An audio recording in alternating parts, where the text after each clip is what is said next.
ఓం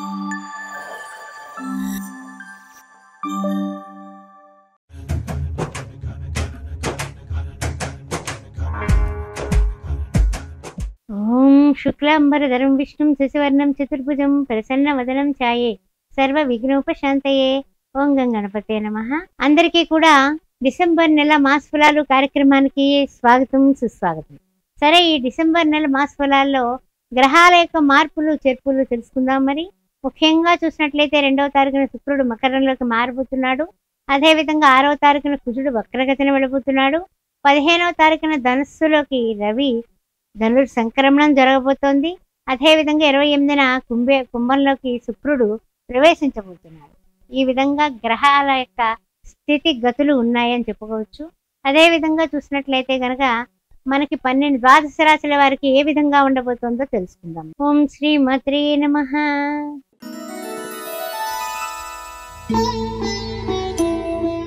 మిథున రాశి వారికి స్వాగతం. ఏ విధంగా ఉండబోతోంది మిథున రాశి వారికి అని చూసినట్లయితే మృగశిర 3-4 పాదాలు, అదే విధంగా చూసినట్లయితే ఆరుద్ర నక్షత్రం, తర్వాత చూసినట్లయితే గనక మనకి పునర్వసు ప్రథమ ద్వితీయ తృతీయ. ఈ యొక్క నెల మాస ఫలాలు ఆ విషయాన్ని ఒక్కసారి మీరు చూసుకున్నట్లయితే కనుక కొన్ని విషయాలలో 2 నుంచి 28వ తారీఖు వరకు మనకి అనుకూలమైనటువంటి శుక్రుడు అంటే ఏమిటి 7th హౌస్ లో ఉన్నాడు. అదే విధంగా చూసుకున్నట్లయితే 15 నుంచి 15 వరకు కూడా ఈ అనుకూలత అంటే శుక్రుడు మరలా తిరిగి మారే వరకు అద్భుతంగా ఉంటుంది సుమా అనే విషయాన్ని మనం చెప్పుకోవచ్చు. తర్వాత ముఖ్యంగా ఏంటంటే రవి ప్రవేశిస్తాడు ధనురాశిలోకి. అంటే మనకి 180 డిగ్రీలో రవి గారు వస్తారు. అప్పుడు కొంచెం జాగ్రత్త పడాలి. 7th హౌస్ కదా, అందుకని కొంచెం జాగ్రత్త పడాలి. అదే విధంగా చూసినట్లయితే కనుక రవి బలంతో మిగిలిన గ్రహ సంచారంలో ఉన్నటువంటి లోపాలు ఏమున్నప్పటికీ కూడా మనం లాగేస్తాం. అంటే ఏంటి 180 డిగ్రీలో రవి మనల్నే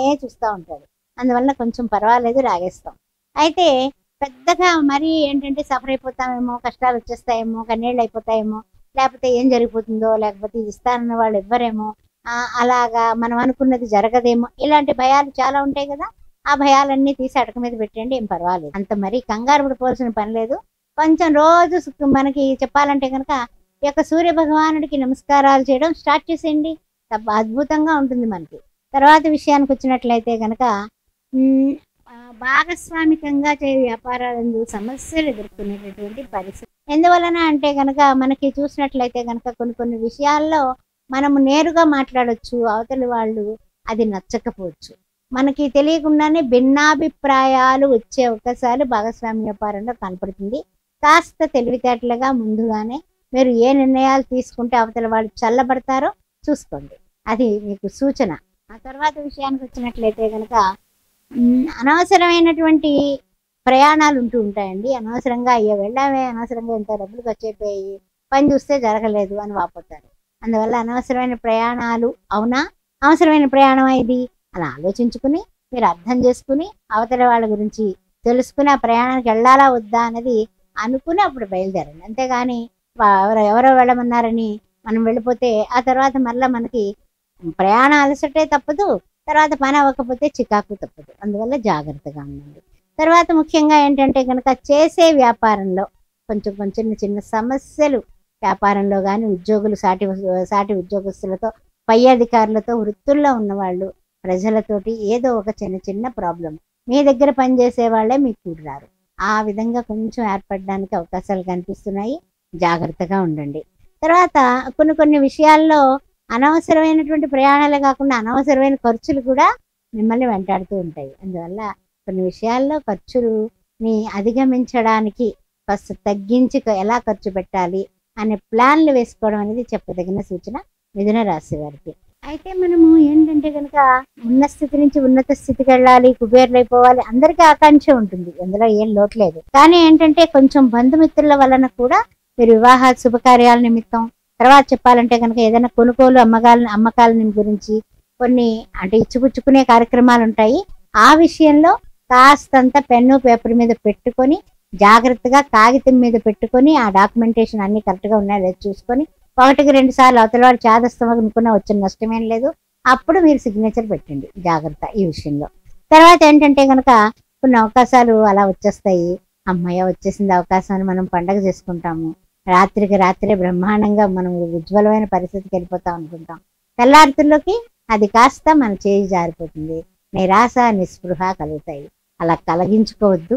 ఇంకొక అవకాశం వస్తుంది అనే విషయాన్ని మీరు తప్పనిసరిగా హృదయాన్ని గట్టిపరుచుకోండి.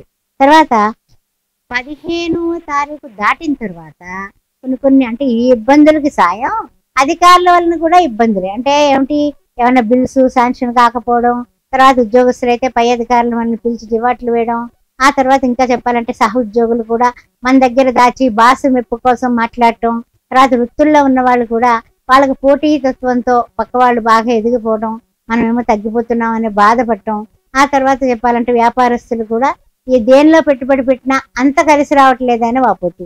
ఈ విధంగా 15వ తారీఖు దాటిన తర్వాత కొంచెం ఆర్థిక అవసరాలు పెరుగుతాయి. అందువలన ఆర్థిక ఒత్తిడిని జాగ్రత్తగా మనం అధిగమించడానికి ముందు నెల మొదటి నుంచి కూడా ప్లాన్ చేసుకొని జాగ్రత్తగా నడవండి. తప్పనిసరిగా అన్నింటినీ అధిగమించగలుగుతారు. వివాహాది శుభకార్యాల నిమిత్తం మనం ఎంతవరకు ఎగరగలమో అంతవరకే చెప్పండి, అంతేగాని ఎక్కువగా పోకండి. ఎక్కువగా పోతే తర్వాత తక్కువ అయ్యేది మనమే. తర్వాత ఇంకొక విషయం ఏమిటంటే కనుక మనం ఏదైనా కొనుగోలు అమ్మకాలు విషయాల్లో డాక్యుమెంటేషన్ అంతా చూసుకునే ముందుకు వెళ్ళండి, అంతేగాని రియల్ ఎస్టేట్ వ్యాపారస్తులకి ముఖ్యంగా చెప్పేది. ఎందుకంటే మోసం చేసే వాళ్ళు కూడా మన టైం బాగున్నప్పుడు నెల మధ్య భాగం నుంచి ఎవరొకరు తగులుతారు. జాగ్రత్తగా ఉండండి. వాళ్ళు చక్కగా కలర్ సినిమా చూపించేస్తారు, దాంట్లో పడ్డామా ఇంకా అయిపోతాము. అందువల్ల ఈ జాగ్రత్తలు తీసుకుంటూ ఇంకా మంచి స్థాయికి వెళ్ళడానికి మనం చేయాల్సింది ఏమిటంటే కనుక గణానాన్వా గణపతి కుంభవామహే కవింగవీనా ముగ్మశ్రవశ్రవం అనే ఆ గణపతి అధర్వ శీర్షం రోజు వినడం, ఆ తర్వాత ఆయనకి ప్రతిరోజు కూడా బెల్లం ముక్క, అరటిపళ్ళు, కొబ్బరికాయలు, బుధవారం పూట గరిక, ఆ తర్వాత చక్కని ఉండ్రాళ్ళు కూడా నివేదన చేసి అవి పేదవాళ్ళకి పంచితే తప్పనిసరిగా మీరు ఉన్న స్థితి నుంచి ఉన్నత స్థితికి ఎదగగలరు. ఓం శ్రీమాత్రే. ఆస్ట్రో భాగ్యలక్ష్మి అనే ఈ ఛానల్ని సబ్స్క్రైబ్ చేశారా? చేయకపోతే వెంటనే చేయండి. మీరు సబ్స్క్రైబ్ చేసి తర్వాత ఏదైనా డౌట్స్ ఉంటే నాకు పంపించవచ్చు. జాతక విశ్లేషణ కోసం నన్ను సంప్రదించవచ్చు. అంతేకాకుండా 16 ఏళ్లు పూర్తి చేసుకుని 17వ సంవత్సరంలో అడుగుపెట్టిన శ్రీ సౌభాగ్య మ్యారేజ్ బ్యూరో ద్వారా హిందువులైతే చాలు ఏ వర్ణమైనా సరే పెళ్లి సంబంధాల కోసం కింది నెంబర్లో ఎంక్వైరీ చేసుకో. ఓం శ్రీ మత్రీ నమః.